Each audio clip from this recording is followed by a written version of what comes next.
بسم اللہ الرحمن الرحیم۔ ناظرین، اردو کا ایک محاورہ ہے کہ بلی تھیلے سے باہر آ گئی۔ آئیے آپ کو دکھاتے ہیں کہ سپریم کورٹ کے 6 فروری کے فیصلے کے بعد کون سی بلی تھیلے سے نکل کر باہر آئی ہے۔ سپریم کورٹ نے جو 6 فروری کو فیصلہ دیا تھا، اس فیصلے پر بڑا احتجاج ہوا اور بالآخر چیف جسٹس آف پاکستان جناب قاضی فائز عیسی صاحب نے 26 فروری کو ایک ہیئرنگ رکھی، اور یہ ہیئرنگ تھی ایک طرح سے ریویو پٹیشن تھی۔ لیکن اس دن آپ نے بڑے تحمل سے تمام لوگوں کی بات سننے کے بعد ایک لسٹ جاری کروائی اور ایک آرڈر جاری کیا۔ اس آرڈر لسٹ کے اندر 10 افراد یعنی 10 اداروں کے نام لکھے گئے، اور اس میں ایک ایسا نام آیا سامنے جو سمجھ لیں کہ بلی تھیلے سے باہر آ گئے، اور وہاں پر نام تھا المورد اکیڈمی کا۔ یہ المورد اکیڈمی ہے جناب جاوید احمد غامدی صاحب کی۔ تو گویا بلی تو نہیں آئی، امریکہ کا ایک بلہ تھیلے سے باہر نکل کے آ گیا۔ المورد کا نام اس لسٹ میں کیوں ڈالا گیا ہے؟ کیا چیف جسٹس صاحب کو یہ معلوم نہیں ہے کہ جاوید احمد غامدی کے کیا نظریات ہیں؟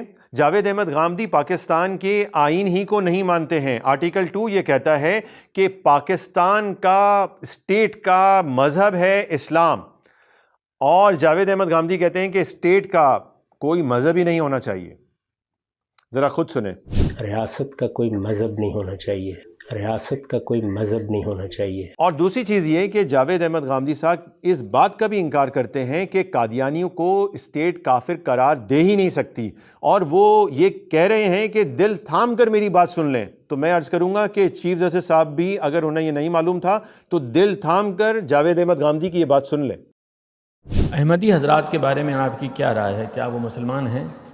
دیکھیے، میرا نقطہ نظر، اور ذرا دل تھام کے سن لیجئے، وہ ہمیشہ سے یہ ہے کہ ہر وہ شخص جو اپنے آپ کو مسلمان کہتا ہے، مجھ کو کوئی حق نہیں ہے کہ میں اس کا انکار کروں۔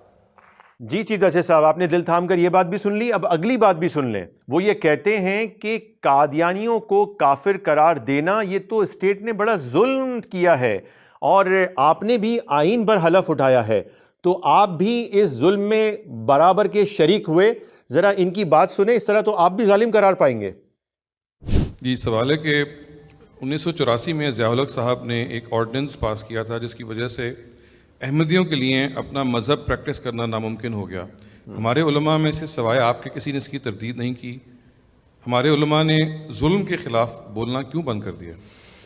یہ تو علماء سے پوچھیے۔ میں نے تو ہمیشہ یہ کہا ہے کہ یہ پرسیکیوشن ہوئی ہے، اس کا ہمیں کوئی حق نہیں ہے کسی انسان کے بارے میں یہ فیصلہ کرنا کہ وہ اپنے آپ کو مسلمان نہ کہے۔ یہ پرسیکیوشن ہے، صریح پرسیکیوشن ہے، اس کا کوئی حق نہیں ہے ہم کو۔ تو ناظرین، آپ نے دیکھ لیا کہ سپریم کورٹ کے 26 فروری کے فیصلے سے ایک بلی نہیں بلکہ امریکی بلہ باہر نکل آیا ہے، جو کہ ختم نبوت کے قوانین ہی کا منکر ہے۔ جاوید احمد غامدی کون ہے؟ جاوید احمد غامدی کو کون جانتا تھا؟ ان کا علمی مقام کیا ہے؟ ان کا علمی مرتبہ کیا ہے؟ کچھ بھی نہیں۔ پرویز مشرف جب ماڈریٹ اسلام لے کر آئے تو وہ جاوید احمد غامدی کو اسکرین پہ لے کے آئے۔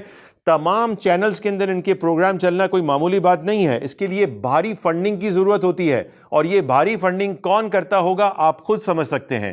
اس کے ساتھ ساتھ اس وقت جاوید احمد غامدی امریکہ میں بیٹھے ہیں، اتنا بڑا ادارہ چلا رہے ہیں، ان کی فنڈنگ کون کر رہا ہے اس پر بھی سوچنا چاہیے۔ اور میں اب یہ گزارش کروں گا چیف جسٹس صاحب سے کہ جناب ان کا نام آپ اس لسٹ سے خارج کریں۔ کیا آپ جاوید احمد غامدی کے ادارے المورد کو بلا کر آئین پاکستان، قوانین پاکستان، خود سپریم کورٹ اور 25 کروڑ عوام کا مذاق اڑانا چاہتے ہیں؟ کیا آپ بلے کو دودھ کی رکھوالی پہ رکھنا چاہتے ہیں؟ اس پیغام کو تمام مسلمان زیادہ سے زیادہ عام کریں، اور تحریک ختم نبوت میں اپنا حصہ بھی شامل کریں۔